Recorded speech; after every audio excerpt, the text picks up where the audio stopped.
Azurfa Rediyo, duniyar labarai a tafin hannunka. Assalamu alaikum, barkanku da sake saduwa da mu a wannan tasha mai farin jini, Azurfa Rediyo. Za ku iya sauraron mu ta hanyar sauko da manhajarmu da ke kan Play Store. Haka kuma kuna iya sauraron mu akan shafinmu a dandalin sada zumunta na Facebook. Sannan kar ku manta, ku yi subscribe ɗin YouTube channel ɗinmu tare da danna ƙararrawar sadarwa domin sanar da ku a duk lokacin da muka saka muku wani sabon shirin. Azurfa Rediyo, Azurfa Rediyo, muryar zamani.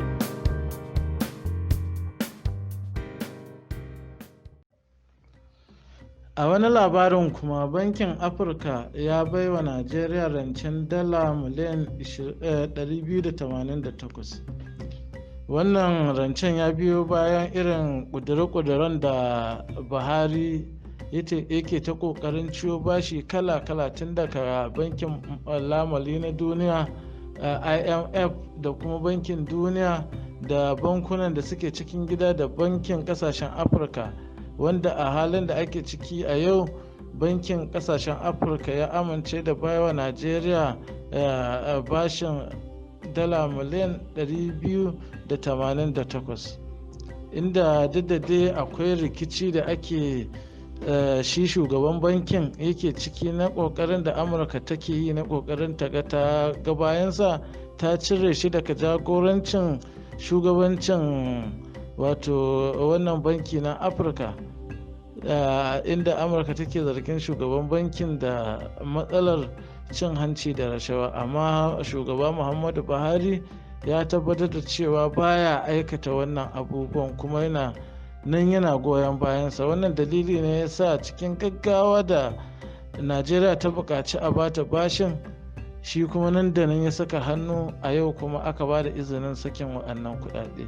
Labarin yana cewa bankin ya raya ƙasashen Afirka na AFDB ya ce ya bai wa Najeriya bashin dala miliyan 288 a 'yan tsakanin nan don taimakawa ƙasar farfadowa daga illar da annobar coronavirus ta yi wa tattalin arzikin Najeriya.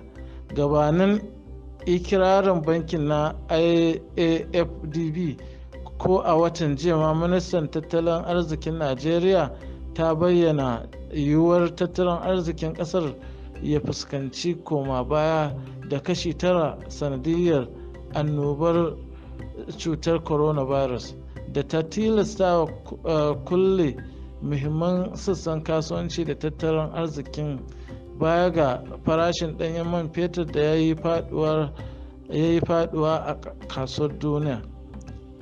Ko cikin watan Afrilun, Najeriya mafi karfin tattalin arziki a nahiyar Afirka sai da ta karbi makamancin lamunin farfado da tattalin arziki daga asusun ba da lamuni na duniya IMF, da yawansa ya kai dala biliyan 3.4.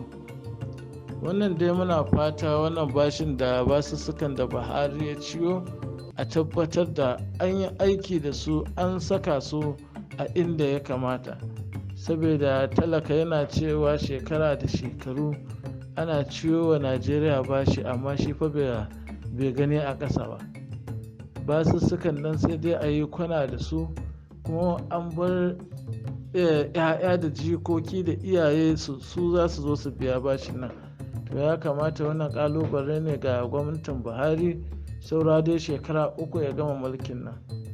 To idan bai yi abin da ya ba, ya tabbatar da cewa ko da wani abu ne guda ɗaya ya tabbatar da ya samar da shi. Ya kamata Buhari ya kokari ya tabbatar ya ba wa mutanensa, wato ya kafa wani abu da zai a dinga masoya Buhari za su alfahari da shi, cewa ya yi shekara 8 ga wani abu muhimmi da ya yi wa Najeriya, ko da kuwa guda ɗaya ne. Assalamu alaikum.